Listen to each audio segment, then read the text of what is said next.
It was Thanksgiving dinner supposed to be a time for family, but instead, I was dismissed like a stranger.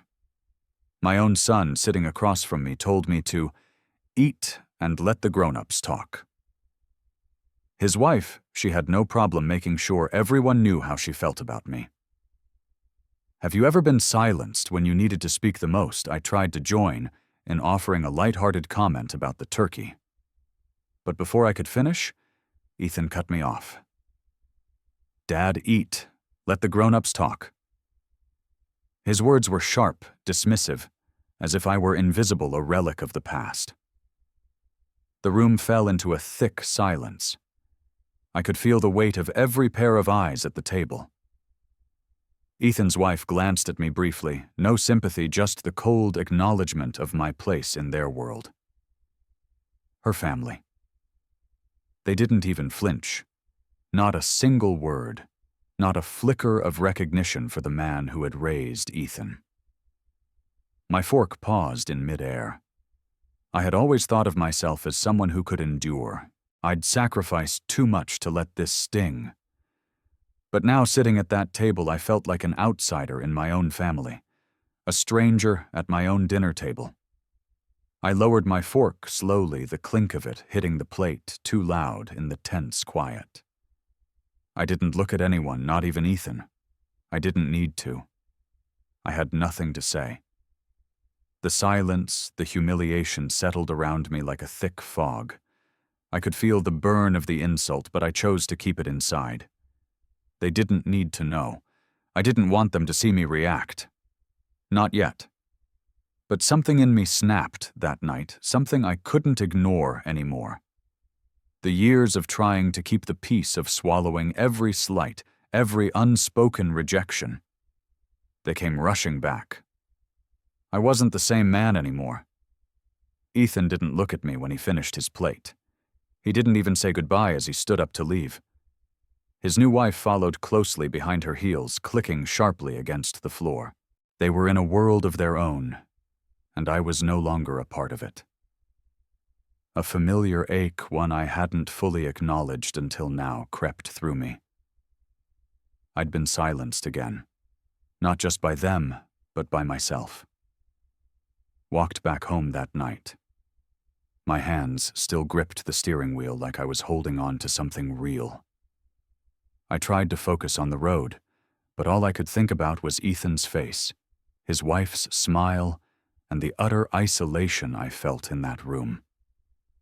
I went straight to the living room, not bothering to turn on the lights. The dark felt less threatening than the thoughts running through my head. The place was still the same pictures of us, old family dinners, birthdays, all the memories. Everything was here, but somehow it all felt distant now. The years, the sacrifices, all the moments I thought mattered. They seemed so fragile now.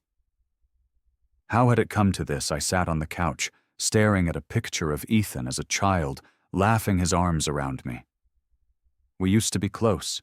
I used to think he needed me, that I was the one he turned to. Now I wasn't even sure what he wanted from me anymore. Maybe it was all my fault. Maybe I had tried too hard to be the good father, the one who always made everything right. I kept my mouth shut, kept the peace, because that's what I thought was expected. But what had it gotten me? Where was that respect, that connection I thought we had? The clock ticked away, its sound piercing the silence like a reminder that time was moving whether I wanted it to or not. I felt the weight of every minute that passed since that dinner, like I was running out of time to fix something that was already broken, beyond repair. A few moments later, my phone buzzed. It was Dan, my lawyer, and an old friend. His name on the screen made me hesitate. I'd been avoiding him, telling myself I didn't need anyone to tell me how to handle this. But maybe I did. Maybe I couldn't keep pretending everything would work itself out. "Michael?" His voice came through the line, calm and steady. "You okay?" I wasn't. But I wasn't about to say it. "I'm fine." I muttered then, after a pause, added, "Just needed a minute to think." "I get it," he said, his voice firm now. "Listen, you've been holding on for too long. That dinner, I can't imagine what you're feeling right now, but you can't just sit back anymore. This silence, this passivity, it's only making things worse. You need to take control." I didn't answer right away. His words sank in deeper than I'd expected. Take control.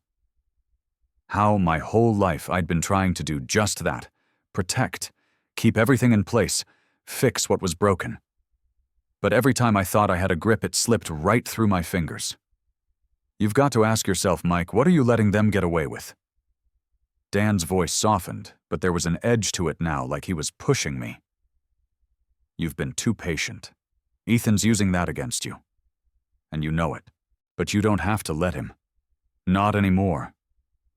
I swallowed hard, feeling the knot in my throat. I hadn't wanted to admit it, but he was right. Ethan had been pushing me away for months, maybe longer, but I didn't want to see it. I didn't want to admit that my own son was turning into someone I barely recognized.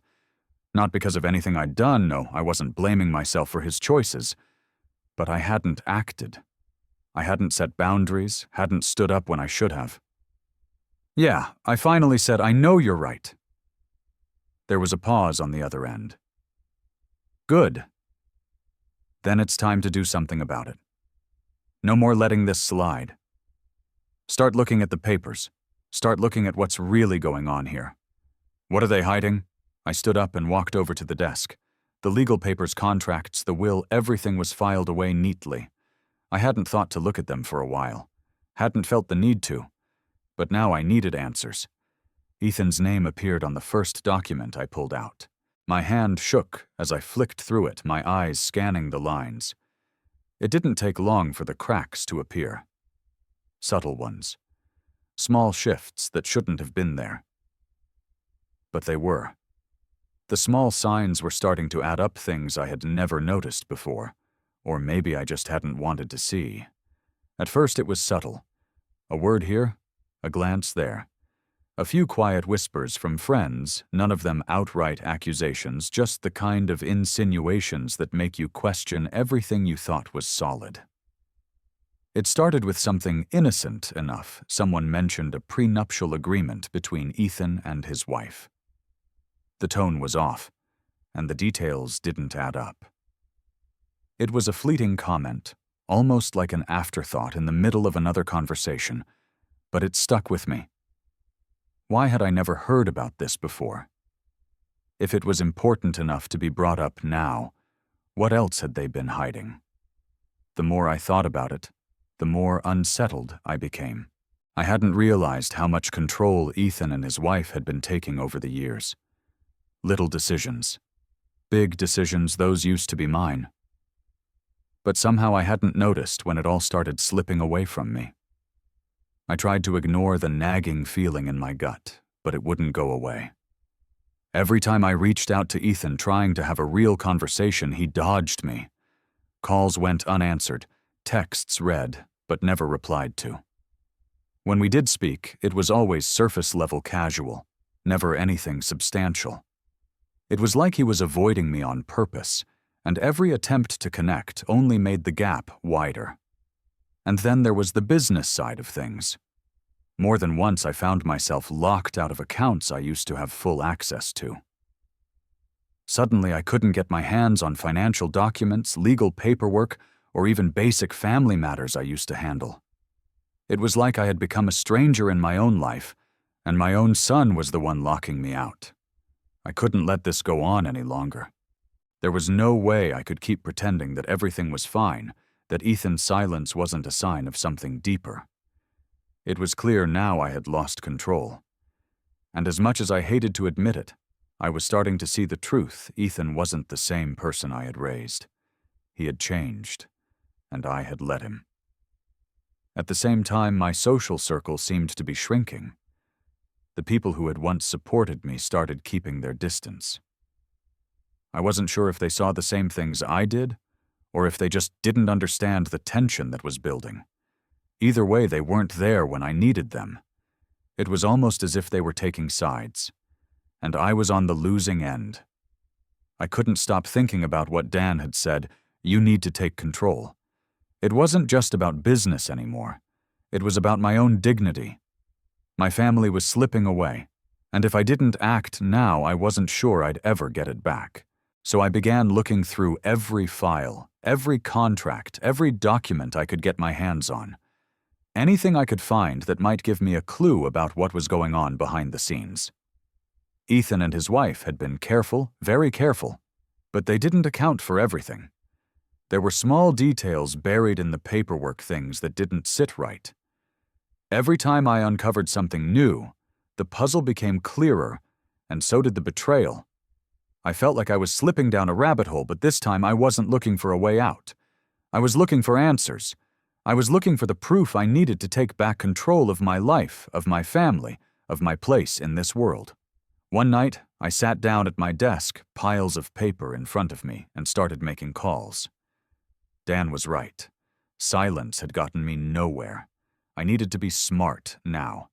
I needed to know exactly what they were hiding, and more importantly, how to use that knowledge. But as the days passed, I started noticing things I hadn't before. Little details, a slip of a word here or there. Ethan's behavior wasn't just evasive, it was calculated. I was being shut out on purpose, and that wasn't something I could let slide anymore. The more I dug, the more I realized I wasn't just fighting for control. I was fighting to protect what was mine, to protect my family from the lies that had begun to suffocate it. The final straw came one night when I called Ethan again. This time he picked up but didn't speak. "Ethan," I said, trying to keep my voice steady. "We need to talk." There was a long silence on the other end of the line. I could hear him breathing, but that was all. "Dad," he finally said, his voice flat. "We've talked enough. There's nothing left to say."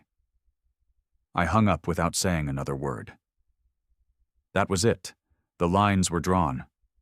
There was no more negotiating, no more pretending. I wasn't going to be kept out of my own life any longer. The first real blow came when I wasn't looking. I had been so focused on piecing together the puzzle, so sure I could handle things quietly, but Ethan had other plans. It was a late afternoon when I got the call. A strange number I didn't recognize flashed across my screen. I hesitated before picking up. It was a woman's voice on the other end, formal, almost robotic. She introduced herself as a representative from the bank. "Mr. Smith, I'm calling about a recent transaction involving your property at Bend Estates. There's been a significant liquidation of assets that you may not be aware of," she said. I froze.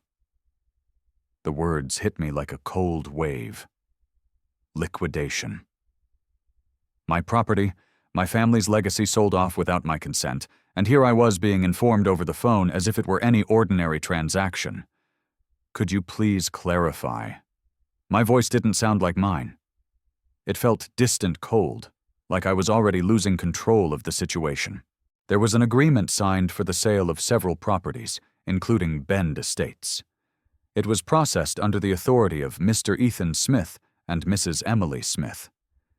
It felt like the ground was being pulled out from under me. Ethan. Emily. The names lingered in the air like a bad omen. I hadn't signed anything.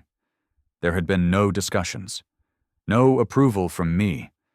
But there they were making decisions as if they owned everything.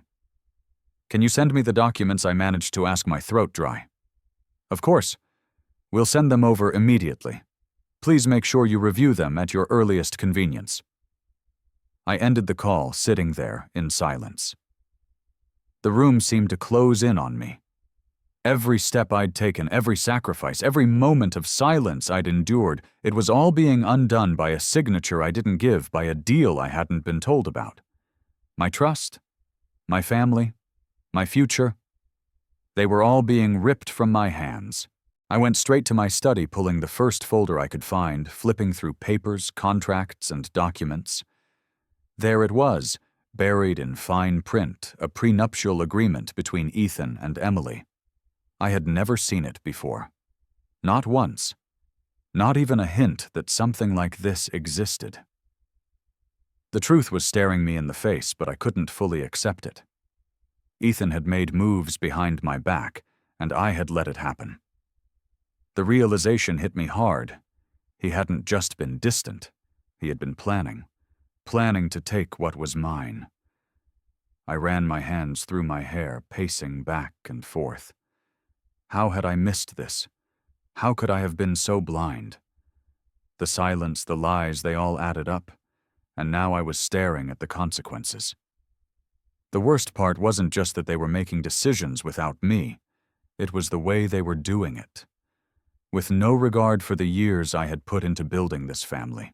The years I had spent holding everything together, trying to make sure my son had everything he needed. And now it was slipping away. Ethan, my own flesh and blood, was using me as a pawn in some game I hadn't even known existed. But I couldn't let it go. Not anymore. I picked up the phone and dialed Dan's number. It rang once, twice, then he answered. "Mike," he said, his voice immediately serious. "What's going on?" "They sold my property," I said, my words feeling foreign. "Behind my back, Ethan and Emily. They're using a prenuptial agreement to manipulate everything." Dan was silent for a moment, processing what I was telling him. "This isn't just about money, Mike. This is about power.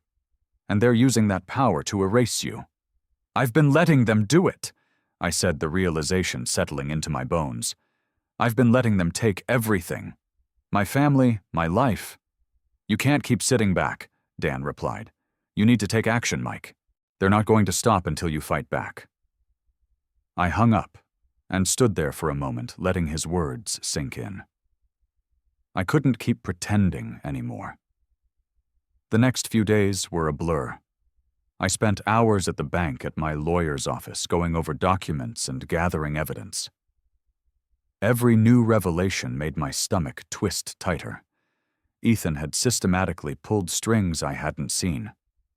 Emily had woven herself into this web, and now I was caught in it. But I wasn't going to stay caught. I was done sitting idly by. I had to act. I wasn't going to let them take my life, my family, without a fight. I wasn't going to be the one who just watched as everything fell apart. I had a plan now, one that would give me back control. The first step was simple. Gather everything. All the documents, all the recordings, everything they had kept from me. Every lie, every manipulation, they would all be exposed. Ethan and Emily weren't going to get away with this. The call came at an unexpected hour, and for a moment I thought about ignoring it. But something told me I couldn't. The voice on the other end was familiar, but not one I had expected to hear. "Michael, it's me. I need to tell you something." The voice was shaky, almost like it was afraid of what it might stir up. "I've seen some things, heard things, about Ethan and Emily. It's not what you think. You need to know the truth." The words landed heavily. They always say the truth comes in whispers, but this felt like a punch. The person on the other end, I still couldn't place who it was, continued. They said they couldn't get involved directly, but the more they told me, the clearer it became. Ethan wasn't just manipulating me. He was making moves, playing a much bigger game than I had realized. I felt my heart pound harder with each detail they revealed. The hidden agreements, the fine print I had missed, the way Emily had been pulling strings behind the scenes. My son had been planning all along, using me as a pawn, waiting for the right moment to pull the trigger. All the pieces I'd overlooked started clicking into place. By the time the conversation ended, my mind was reeling. It wasn't just the prenuptial agreement anymore. It was everything, every little thing I had thought was a misunderstanding, every mistake I had chalked up to being a father, all of it now felt like a carefully orchestrated lie. Ethan wasn't the son I thought he was. Emily wasn't the person I had welcomed into our family. They were both scheming, and I had been blind to it. But there was something else in my gut, something that wouldn't leave me alone. I had been told enough, but I still needed more. I needed to hear it for myself. See it for myself. Make sure I wasn't jumping to conclusions. The problem was that time was running out, and I could feel the walls closing in. I called Dan. He picked up quickly, his tone steady. He always had that way of keeping things grounded even when everything around you felt like it was falling apart. "Mike, I've been thinking," he said before I could speak. "You're not just losing control over your family. You're losing control over your life. You've got to face this head on. Whatever's going on, you can't keep pretending it's fine." "Dan, I don't know anymore. I feel like I've been played no used." "You've been silent for too long," he said, cutting through my frustration. "You need to take back control. You're not powerless, Mike, but you've got to move fast." I knew he was right. I'd been sitting on the sidelines letting things unfold, hoping that things would work out. But they hadn't. They were getting worse. Over the next few days, I kept digging. There were no more distractions, no more waiting. I found more documents, emails that hadn't been deleted, and a trail of lies that Ethan and Emily hadn't expected me to uncover. Every piece of evidence only reinforced what I had been told, confirming the depth of the betrayal. But even with all this new information, I knew it wouldn't be enough. The real battle was still ahead, and I had to prepare for it. There was one more thing I needed to do before I confronted Ethan. I had to make sure I wasn't just fighting for the sake of fighting. I had to be smarter, more calculated than I had been before. I started reaching out to people who had been close to Ethan and Emily. I didn't trust anyone anymore, but I needed to understand how deep the manipulation ran. If Ethan thought he could isolate me, he was wrong. He hadn't anticipated that I would fight back with the same level of cunning. I couldn't afford to lose anymore. The thought of it made me angry, but more than anything, it made me focused. The truth had been buried long enough, and now I had to make it clear to Ethan that I was done being manipulated. As I sat at my desk that night, the weight of the decisions ahead of me settled in. The papers were in front of me, the evidence laid out. It wasn't just about the money or the property anymore. It wasn't about proving who was right or wrong. It was about standing up for myself, for what was mine, and not letting anyone take it from me. The days that followed were a blur of papers, phone calls, and a sense of mounting urgency. The anger and frustration had given way to something sharper, more focused. I had been consumed by emotion for so long, but now it was time to think. It was time to act. I sat at my desk, scanning through every document I had gathered. The contracts, the bank statements, the emails, everything. The lies, the manipulation. It was all there, buried in the details. I couldn't afford to miss anything. Each document was a piece of the puzzle, and I was determined to put it together. Dan had become my anchor during this phase. He didn't let me drift into despair or get distracted by the emotions of the situation. Instead, he helped me see the facts for what they were. He pointed out the discrepancies in the documents, highlighted the gaps in the narrative Ethan and Emily had been selling, and gave me the clarity I needed to move forward.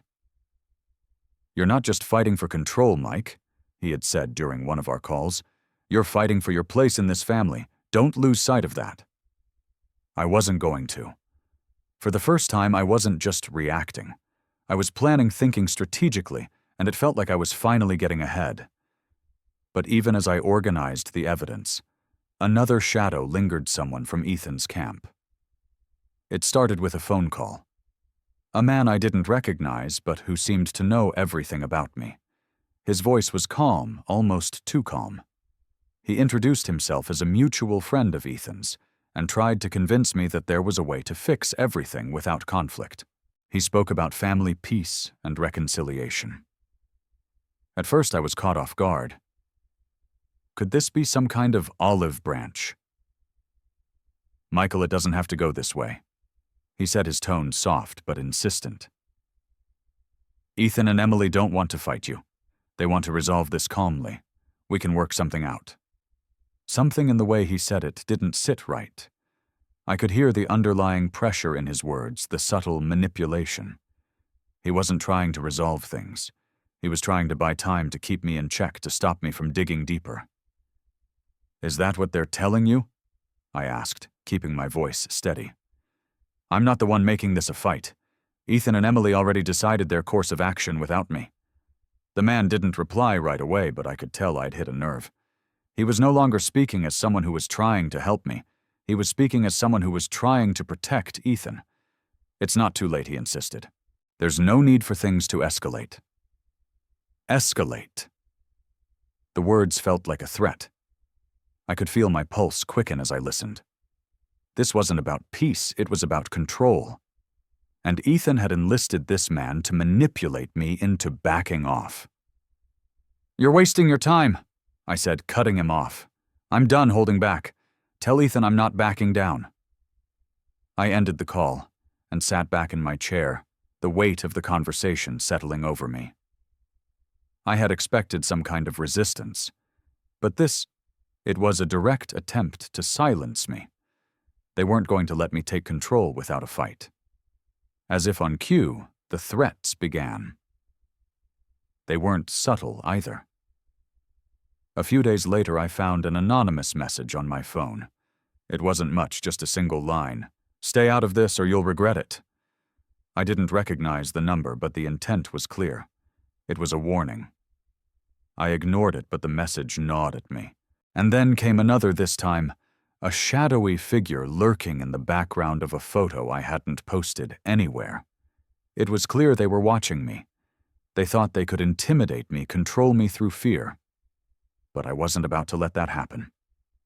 I reached out to a few trusted contacts, digging deeper into Ethan and Emily's business dealings. The more I uncovered, the more I realized the lengths they had gone to in order to isolate me. This wasn't just about taking my assets, it was about erasing me from the family entirely. But this was where I drew the line. They weren't going to get away with it. I set my plan in motion. I recorded my conversations, saved every email, and started making copies of all the documents I could. I wasn't going to rely on hearsay or anonymous tips anymore. I needed concrete evidence, and I was going to get it. I knew I was walking a dangerous line. With each piece of evidence I gathered, I felt the stakes rise. Ethan and Emily were already playing dirty, and I had to be prepared for anything. But for the first time in what felt like years, I felt in control. I wasn't going to let them manipulate me. I wasn't going to let them tear apart my family without facing consequences. This wasn't just about the money or the property anymore. It was about my dignity. It was about reclaiming my place in this world. The phone call came at the worst possible time. I had just started feeling like I was finally getting a handle on everything, piecing things together in my favor. The fight wasn't over, but it was becoming clear this was a battle I could win. But then, without warning, the ground shifted beneath my feet. The voice on the other end was crisp, clinical. It was a lawyer's office, one I didn't recognize. "Mr. Smith," the voice began. "This is regarding the ongoing proceedings with your estate. A lawsuit has been filed, and a restraining order has been placed on your assets." I felt the blood drain from my face. A lawsuit? What is this about? The claim is based on the legal standing of a prenuptial agreement signed by your son, Mr. Ethan Smith, and his wife, Emily. They're requesting full control of your financial assets and property under their names. I leaned back, my thoughts racing. The first blow came too quickly. I had been prepared for some kind of retaliation, but not this. Not a legal move that would strip me of everything. I had no idea how to respond, or even how to react. This wasn't just an attack on my finances. It was an attack on everything I had worked for, everything I had built for my family. Why wasn't I informed about this? I asked, my voice barely holding steady. The papers were filed with your signature, Mr. Smith. It seems there's been a significant oversight on your part, but the legal documentation is clear. The assets are now in the hands of Mr. and Mrs. Smith. I hung up the phone, the weight of the situation crashing down on me. For a brief moment, the world around me felt like it was collapsing. The house, my property, the legacy of everything I had worked to provide for my son, it was all being stripped away with a single stroke of a pen. But in that moment of despair, something in me refused to let go. I couldn't let this be the end. I wouldn't. I had worked too hard, sacrificed too much. The anger didn't rise immediately. It wasn't that simple. But the sense of betrayal hit deep. Ethan had gone too far. Emily, too.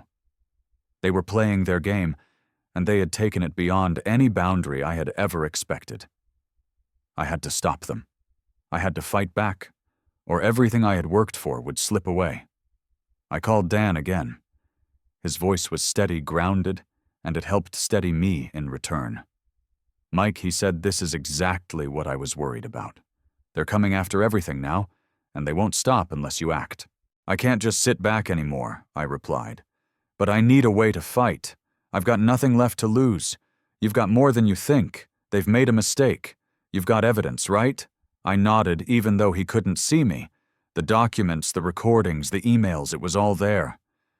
The web of lies and manipulation that Ethan and Emily had woven it was all right in front of me. But how could I use it? How could I fight back without sinking to their level?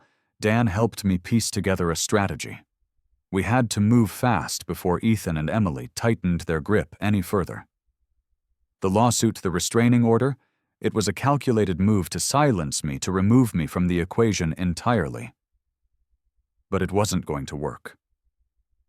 As I sat at my desk, my fingers hovering over the keyboard, I knew the stakes had never been higher. It wasn't just about me anymore. It was about standing up for what was right. I had been silent for too long, and now I was ready to speak out. But it wasn't just about winning in court. It was about reclaiming my life, my family, my place in the world. I wasn't going to let them push me around anymore. The next few days felt like a blur of activity, gathering more evidence, contacting my lawyer, and preparing for the confrontation I knew was coming. Ethan wouldn't back down. Emily wouldn't either. But neither would I. Then came the final moment. I had everything in place. I had the evidence, the strategy, and a sense of purpose I hadn't felt in years.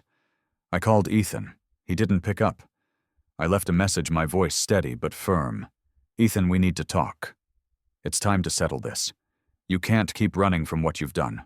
I won't let you." The next day I arranged to meet him in person. It wasn't just a confrontation. It was my stand the moment I would take control back. There were no more games, no more manipulation. This was it. When I walked into the room, I could see the tension in his eyes. He was nervous, but not in the way I expected. There was no remorse, no apology, just the same defensiveness, the same arrogance. "What do you want?" Dad Ethan said, his voice cold.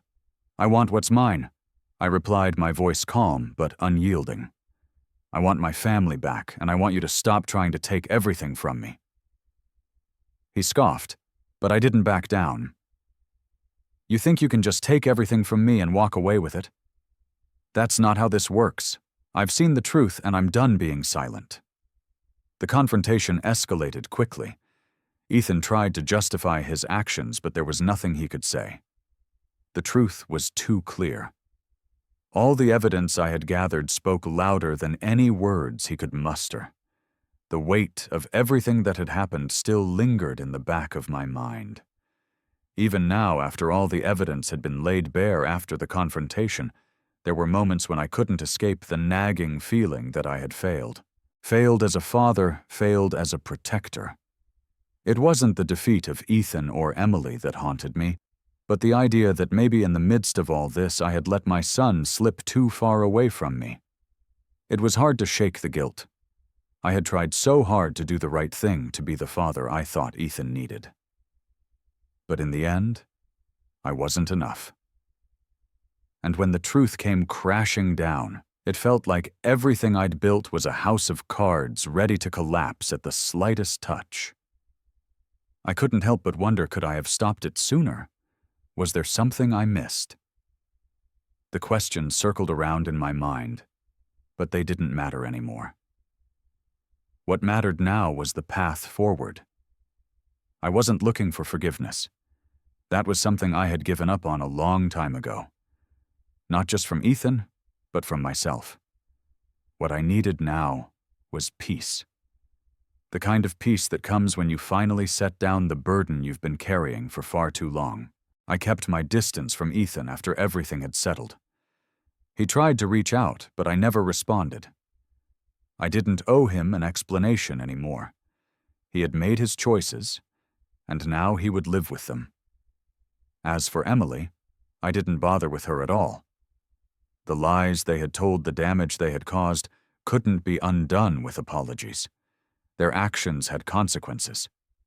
I watched from the sidelines as Ethan's world started to crumble. The lawsuit, the betrayal, it all caught up with him. His name was dragged through the mud. The people who had once admired him began to turn away. Friends, colleagues, even some of his family members, no one wanted to be associated with him anymore. It was a slow, painful unraveling. And while I didn't feel satisfaction in watching it happen, I couldn't deny that there was a sense of justice in it. He had brought this upon himself. He had lied. He had taken from me. And now he was paying the price for it. The one thing I could still control was myself. And in that moment I realized how much power I had been giving away for years. Power that I didn't need to surrender. The silence, the obedience, it hadn't kept me safe. It had kept me trapped. But not anymore. Not now. I didn't seek a confrontation with Ethan. There was no more need for it. I had done what I needed to do. The truth had been exposed, and there was nothing more to say. I didn't need to see him apologize or beg for forgiveness. I didn't even want it. What I needed was to move on, to find peace. A few weeks later, I made the decision to leave. I packed my things, sold the house, and found a small place by the lake. I wasn't sure what the future held, but I didn't need to know. I had faced the hardest thing I'd ever had to face, and I had survived. I could handle whatever came next. The phone rang one evening, and for a moment I almost didn't pick it up. It was Ethan. I stared at the screen for a long time before answering. "Dad," he said, his voice strained. "I know you're angry, but I want to make things right. I want to fix what I've done." I didn't answer right away. What was there to say? "You've already made your choices," I said finally. "And now you'll have to live with them. But that's not my responsibility anymore." There was a long pause before he spoke again. "I'm sorry." I didn't respond. After a few seconds, I hung up. It wasn't about reconciliation. It wasn't about forgiving or forgetting. It was about letting go. I didn't need to keep fighting. I didn't need to keep chasing the past. Everything had fallen into place, and I could finally move forward free from the weight of everything that had kept me anchored. I spent the next few months slowly rebuilding. Not my life, because that was something I had already done. No, I was rebuilding myself. I didn't need anyone's approval anymore. Not from Ethan, not from anyone. And so I continued. Not in anger, not in regret, but with a quiet strength that came from knowing I had done what was necessary. It wasn't a victory I could celebrate, but it was mine. And that was enough.